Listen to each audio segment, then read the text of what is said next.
स्वराज ट्रॅक्टरचे अधिकृत विक्रेते लक्ष्मी ट्रॅक्टर, कळंब, तालुका आंबेगाव येथे मिळेल ट्रॅक्टर दुरुस्ती। संपर्क कानडे बंधू। लक्ष्मी ट्रॅक्टर, भक्कम ताकद, भक्कम विश्वास।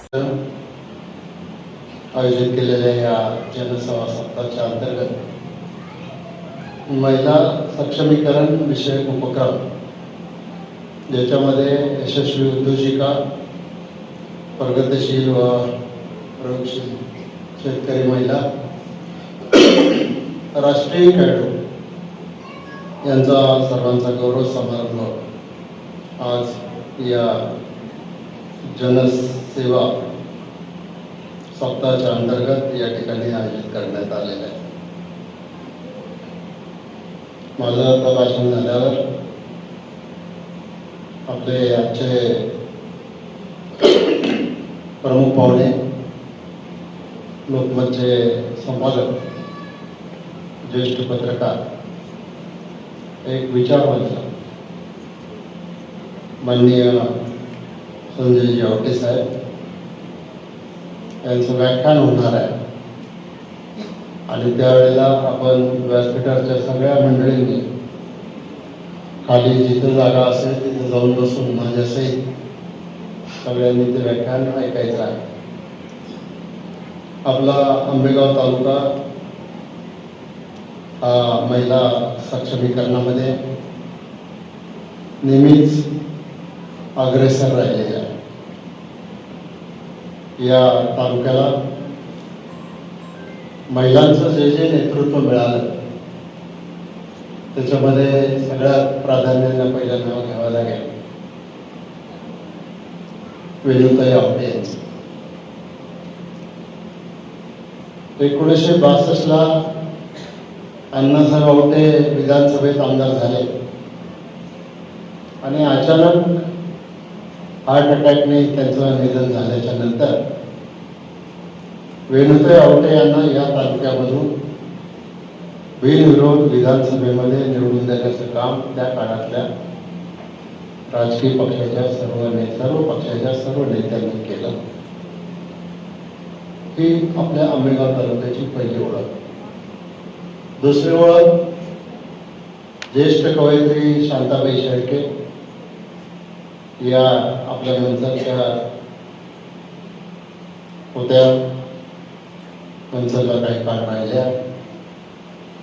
मला मुंबईला मी ग्रॅज्युएशनला असताना त्या माझ्या शिक्षिका पण होत्या कॉलेजमध्ये, प्राध्यापक, आणि महाराष्ट्रामध्ये जे खूप मोठं नाव आहे, देशामध्ये साहित्यामध्ये खूप मोठं नाव आहे अशा आपल्या शांताबाई शेळके यांचं नाव आपण अप्सरीच्या इंजिनिअरिंग कॉलेजच्या सभागृहाला दिलेले। आपटे साहेब आमचं सभागृह बघण्यासारखं आहे।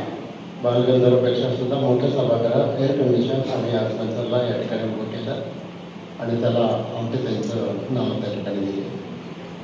त्याच्यानंतर सौभाग्यवती शैलाताई ढोबळे या पुणे जिल्हा परिषदच्या अध्यक्ष म्हणून या तालुक्यातून राहिलेल्या। त्याच्यानंतर सभापती म्हणून इंदुताई लोकरे या सभापती या तालुक्याच्या झाल्या। आदिवासी असल्या तरी त्यांना संधी मिळाली। त्याच्यानंतर उषाताई कानडे या ओबीसी प्रवर्गातून त्या ठिकाणी सभापती झाल्या। गंगूताई वाघ या ओपन कॅटेगरीमधून सभापती झाल्या। त्यांची गैरहजेरी आहे पण त्यांनी बदली कामगार पाठवलेला आहे। भगवान वाघ बसले त्यांची खुर्ची अडवून गंगूताईची। त्याच्यानंतर मला वाटतं डोकेताई या पण सभापती झाल्या।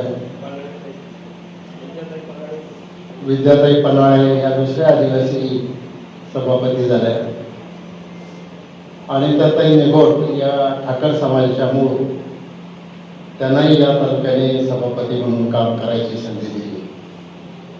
आता या महिलांना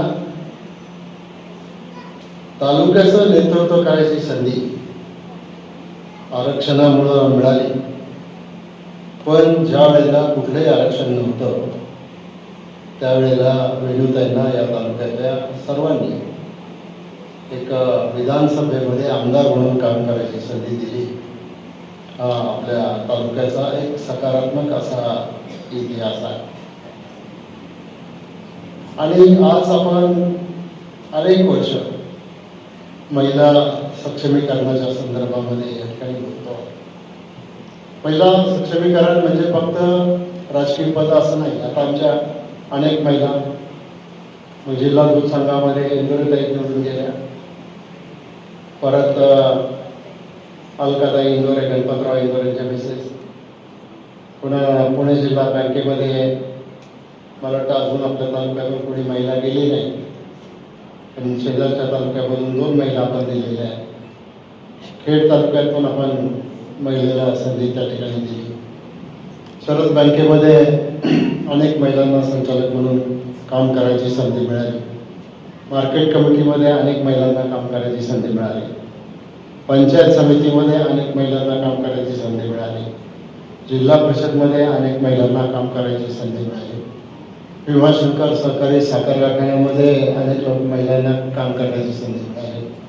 अनुसया महिला उन्नती केंद्र हे आमच्या आईच्या नावाने काढलेलं केंद्र असलं तरी गरीब लोकांना त्यांच्या घरी जाऊन सरकारी योजनांचा लाभ मिळवून देण्याचं काम आपण या ठिकाणी केले.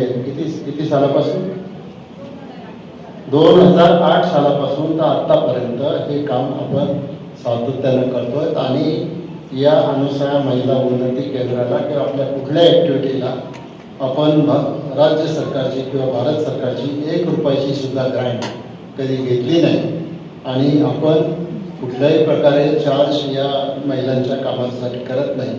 त्याच्यासाठी जो काही खर्च येईल त्याचा निधी त्या फाउंडेशनच्या मार्फत, DG फाउंडेशनच्या मार्फत, जसे अध्यक्ष बाळासाहेब पेंडे आहेत, DG फाउंडेशन म्हणजे दत्तात्रय गोविंदराव वळसे पाटील फाउंडेशन, त्याच्या माध्यमातून हा सगळा खर्च त्या ठिकाणी केला जातो आणि हे काम आपण करतो. असं करत असताना मला महिलांचा कार्यक्रम आहे म्हणून फक्त महिलांच्या संदर्भातच एवढे रेफरन्सेस